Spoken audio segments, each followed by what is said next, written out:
दोस्तों, आज की दुनिया में विज्ञान एक ऐसा जरिया है जो वहम और अंधविश्वास को दूर करने का काम करता है और दुनिया में होने वाली अजीबोगरीब घटना और रहस्यों से भरे तथ्यों पर एक्सपेरिमेंट करके उन्हें खोजता है। लेकिन इन एक्सपेरिमेंट्स को पूरा करने में दुनिया के अनेक साइंटिस्ट अपनी पूरी मेहनत लगा देते हैं। लेकिन कई बार साइंटिस्ट कुछ ऐसे एक्सपेरिमेंट कर देते हैं जो कई बार दुनिया को हिला कर रख देते हैं, जिन्हें करने के लिए काफी तेज और शातिर दिमाग की आवश्यकता होती है। ऐसा तेज और शातिर दिमाग दुनिया के केवल 2% लोगों के पास है। ये लोग रोज नए नए एक्सपेरिमेंट करने के लिए दुनिया की सारी हदें पार कर देते हैं और कई बार लोग इन्हें पागल भी समझते हैं।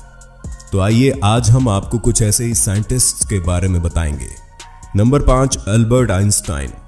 दोस्तों, आपको जानकर बेहद आश्चर्य होगा कि अल्बर्ट आइंस्टाइन दुनिया के सबसे महान और पागल माने जाने वाले साइंटिस्ट में से एक थे।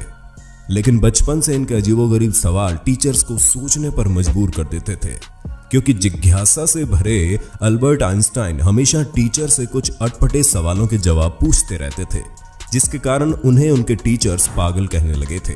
यहाँ तक कि उनके प्रिंसिपल ने उन्हें स्कूल से हमेशा के लिए निकाल दिया था। लेकिन अल्बर्ट आइंस्टाइन की कड़ी मेहनत और मशक्कत के बाद उन्होंने हमारी जनरल थ्योरी, स्पेस और ब्रह्मांड के बारे में भविष्यवाणी की, जो उस समय के हिसाब से आने वाले समय से काफी आगे थी, जिसे दुनिया के उस समय के जाने माने साइंटिस्ट निकोला टेस्ला ने गलत बताया था और अल्बर्ट आइंस्टाइन को पागल कहकर उनका मजाक उड़ाया था। लेकिन अल्बर्ट आइंस्टाइन के द्वारा की गई सारी भविष्यवाणियां सच हो गई। Number 4, Nikola Tesla. 10 जुलाई 1856 जोरदार बिजली की गड़गड़ाहट और तेज बारिश के साथ आसमान में काले बादल छाए हुए थे, जिसके चलते एक महान वैज्ञानिक ने इस दुनिया में कदम रखा, जिसे आज पूरी दुनिया निकोला टेस्ला के नाम से जानती है। आज दुनिया में डेली लाइफ में यूज होने वाली ज्यादातर वस्तुओं का श्रेय दुनिया के महान वैज्ञानिकों में से एक निकोला टेस्ला को दिया जाता है। निकोला टेस्ला को कॉलेज के दिनों में सट्टा खेलने की लत लग गई थी, जिसके कारण वे अपनी ग्रेजुएशन को पूरी नहीं कर पाए थे और कॉलेज छोड़ देने के बाद 1878 में उन्होंने अपनी फैमिली से सारे कनेक्शन तोड़ दिए थे।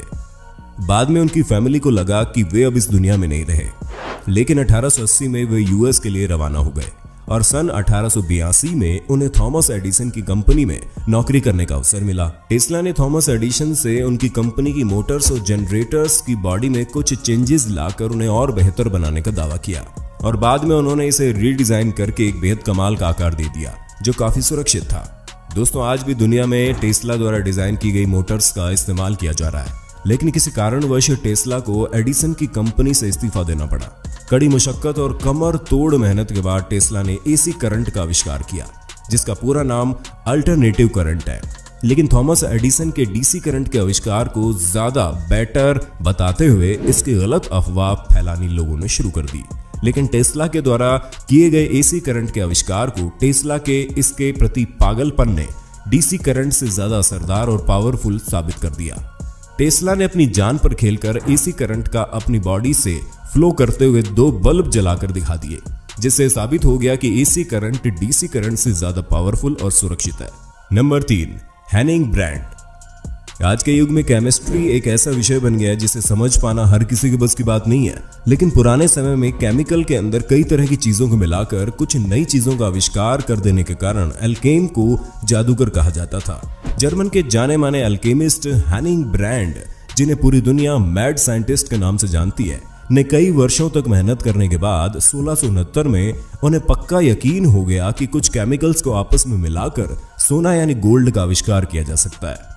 इसलिए इन्होंने अपने फ्रेंड और अपनी वाइफ के साथ मिलकर कड़ी मशक्कत के बाद 5700 लीटर यूरेन को इकट्ठा किया, क्योंकि उनका मानना था कि यूरिन और सोने का कलर सिमिलर होने के कारण यूरिन में सोने के अंश खोजे जा सकते हैं। इसलिए उन्होंने यूरेन को उबालना शुरू कर दिया। लेकिन यूरेन को उबालकर लिक्विड खत्म हो जाने के बाद जो पाउडर बचा वो अंधेरे में चमकने के साथ साथ उसमें उबलते हुए पानी में ग्लो करने की क्षमता देखी गई, जिससे हेनिंग ब्रैंड को ऐसा लगा कि उन्होंने एक ऐसी खोज कर डाली है जिससे अल्केमिस्ट द्वारा बेस मेटल को सोने में बदला जा सकता है और उनका दावा था कि मनुष्य इसका सेवन करके हमेशा के लिए अमर बन सकता है। लेकिन आपको बता दें, इन्होंने इस राज को 6 साल तक छुपा कर रखा। लेकिन सबसे मजेदार बात तो यह है कि यूरेन से निकलने वाला चमकदार पाउडर कुछ और नहीं बल्कि फास्फोरस था, जो यूरेन में सबसे अधिक मात्रा में पाया जाता है।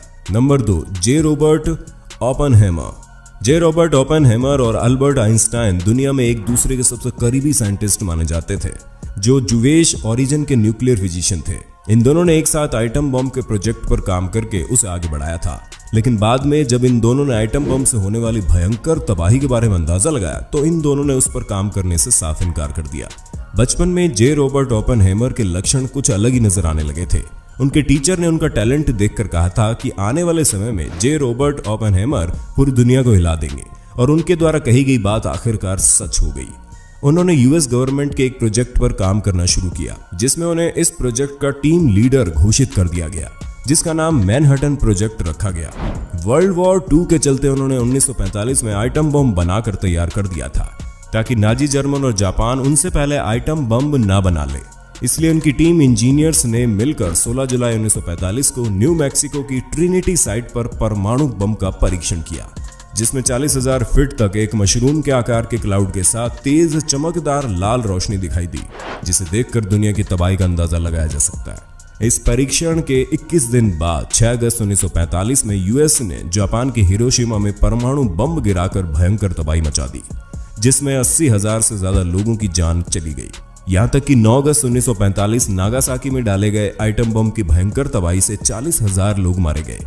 इतना कुछ हो जाने के बाद जापान ने आत्मसमर्पण कर दिया। इसके बाद द्वितीय विश्व यानी वर्ल्ड वॉर 2 वहीं समाप्त हो गया। Number 1, Jack presence. 1920 के दशक में अपने आप को रॉकेट साइंस बताने वाले जैक परसेंस का मजाक उड़ने लगा था, क्योंकि आपको बता दें 1920 के दशक में ऐसा कोई कॉलेज या यूनिवर्सिटी नहीं था जो रॉकेट साइंस पढ़ाती थी। उस जमाने में लोगों को स्पेस में जाने की बात एक सपने की तरह लगती थी, लेकिन जैक परसेंस की कड़ी मेहनत ने इसे इंप्रूव करके हकीकत में बदल दिया। उन्होंने अपने एक्सपेरिमेंट के दौरान कुछ केमिकल्स को आपस में मिलाया, जिनके द्वारा वे रॉकेट फ्यूल और जेट इंजन को परफेक्ट करने में कामयाब हो गए, जिसके बाद पूरी दुनिया ने चांद पर कदम रखा। जैक परसेंस अपने 4 साथियों समेत इस खतरनाक और जोखिम भरे एक्सपेरिमेंट को अंजाम देते थे, जिसके कारण इन्हें द सुसाइड स्क्वाड के नाम से जाना जाता था। लेकिन जैक परसेंस की एक हैरान कर देने वाली खास बात यह थी कि वे ज्यादातर भूत प्रेत और ब्लैक मैजिक पर विश्वास करते थे, जिसके कारण वो खुद को एंटी क्राइस्ट बताते थे। लेकिन एक दिन अचानक एक बड़ा धमाका होने के कारण जैक परसेंस 17 जून 1952 को हमेशा के लिए इस दुनिया को अलविदा कहकर चले गए। लेकिन कुछ लोगों का मानना था कि ब्लैक मैजिक विधि के दौरान हुई कुछ गलती के कारण ये धमाका हुआ, जिसके कारण उन्हें अपनी जान गंवानी पड़ी। तो ये थे दुनिया के कुछ महान और सनकी वैज्ञानिक। आपको सबसे ज्यादा किस वैज्ञानिक ने हैरान किया, कमेंट में बता देना लिखकर।